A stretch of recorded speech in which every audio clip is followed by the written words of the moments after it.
I'm going to go over how to use your Supernote cards for your whiteboard project and for your final research paper.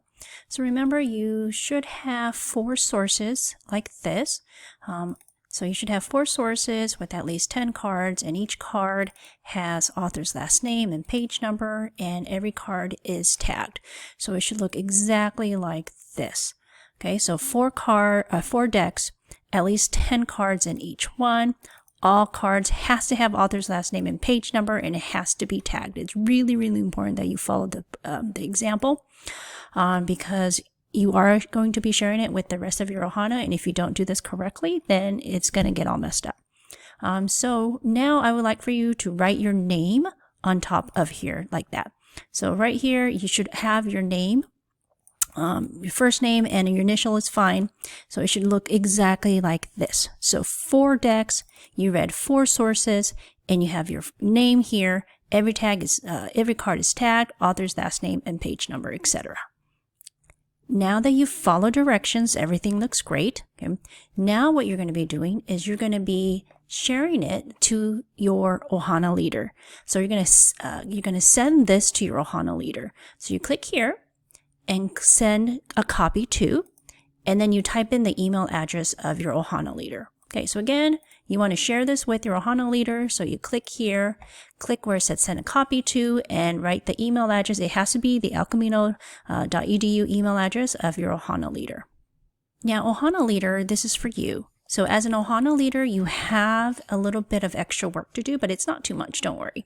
So everybody has sent you a copy of their 4 sources, right? So it should look like this. It should be here on the bottom. So you have to scroll down where it says here, and click here and click where it says copy to your projects. Okay, so again, if you have 4 people in your group, you should have 4 of these. You just click where it says copy to your projects. Once you copied everything to your own Supernote cards, you're going to start a new project and title it Master Project for Ohana. Okay, so again, title it Master Project for Ohana. So start a project, title it Master Project for Ohana. Okay, and you might want to keep this at 16 or 18. Okay, don't make it too small, and you click on Save. Now that you have this Master Project for Ohana, what you want to do is click here and click on Add a Deck. Okay, so once you add a deck, you're going to be going back and forth to the sources that your Ohana members sent you. So here's the first one, right, from Justin. You click here and click where it says copy. Okay, you click where it says copy. And then now you're going to have to go back to your master project for Ohana and click here and click where it says paste. Okay, and voila, it copied it for you, right? So again, you go back to Justin's second one, click on copy, go back to your own master project for Ohana. Okay, click here, same thing, and click on paste. Okay, see that? And you just keep copying and pasting every single one until you've copied everybody's. So that's why it's so important that when you are sending your Ohana leader your 4 sources, it has to have your name, right? It has to have your name, and it has to have your cards tagged, and it has to have author's last name and page numbers. Okay, so once you've copied and pasted all of your group mates' 4 sources, it should look like this, right? So here's 4 that Justin did, here's 4 that Chris did, here's 4 that Dan did, and here's 4 that Andrew did. Okay, and each one has about, at least 10 cards in each one. Okay, so this is exactly what you want to do. So again, all 4 sources from everybody, so it looks beautiful like this. Okay, now next thing what you want to do is you want to add your decks for your research paper. So if you take a look at the research paper directions, here is a suggested outline for your research paper. Okay, so you have to have an introduction, and within your body paragraphs, you should have definition and background information. You should have historical or social context, acknowledgement of opposing viewpoints, and 3 reasons, and then your whiteboard paragraph, and then your conclusion like that. So Ohana leaders, once you're done making a copy of the 4 sources, what you want to do is add the decks like the suggested outline says. So you add these decks, you add a deck for introduction, add a deck for definition and background, historical context, opposing viewpoint, here's the 3 reasons, here's the whiteboard paragraph, and here's the conclusion. Okay, so now you are ready to send it out to the rest of your Ohana. So once you do all of this, once everything is correct, once all of the decks are included, make sure these are decks and not cards. Okay, so these has to be decks, okay, like that. And so now once you're done with that, you click here, okay, and send a copy to, and send this brand new copy to all of your Ohana group mates so that they will have a fresh copy for them to use. Now, once you've gotten your copy of your master project, okay, you are ready to write your research paper. Okay, the first thing you want to do is look through every single deck and read through every single quote that your group mates gave you.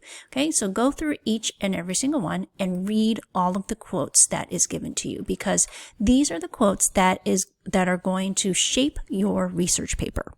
Now, once you finish reading through all of your quotes, okay, now you're ready to figure out, how do I want to organize my research paper? What quotes do I want to use to help me write my research paper? Okay, and so this is what you're going to be doing. You're going to go into each one, okay, and say, hey, I remember reading this one. I really like this quote right here, and I think this will be really, this quote will go really well in my introduction. Okay, so you are now going to move this card into your introduction. So click here where it says move this card, okay, and look where it says introduction, right? So here's introduction, and I want to move the item into my deck. So you click here like that, and you click OK. And so now what happens is this card that you liked, it magically went into your introduction, right? So here we go. Here's that card that I liked. It goes into my introduction. Okay? And you're just going to go through every single deck and start moving the cards that you really like. Okay, like, so for example, you read through this and you're like, okay, this one, Justin gave me this card. Okay, I really like this card right here. Okay, I think this will go well into my reason number 2. Okay, so you just click here where it says move this item. Okay, click where it says okay. And again, I moved my card into my reason number 2. So here's the reason number 2, and here's that card. Right? So again, you just continue to do this. You just go into every single one, okay, and start moving things around. Okay, so here's a card. Okay, Andrew gave me this card. Okay, I think this would go great in my, I'm just going to pick reason number 2 again.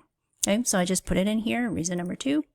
Okay, and so look at here. I have my reason number 2. Here's the one from Kearney and Mogstad. Okay, and here's another card from Hager and Roher 10.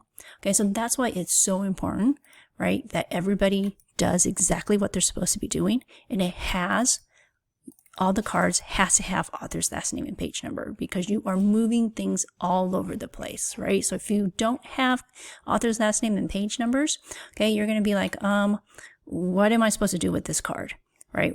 What can I do with this card? Okay, so if it doesn't have author's last name and page number, you're not going to be able to use that card to write your research paper because it doesn't have author's last name and page number. Okay? And so once you do this, right, once you move all the cards that you like, okay, you can add a few cards. Now I want to write a few of my own words, right? Maybe I want to have a card here that talks about this quote. Okay, maybe this quote should come first, like that. So you just start moving cards around like this. Okay, and so once you are done moving all of the cards into all of your decks, then all you have to do now is just start paraphrasing your quotes. So you go into your deck. Okay, I have this quote. Remember, you're not going to just copy and paste it. I am going to be paraphrasing my quotes. Okay, so this is how you will be writing your research paper.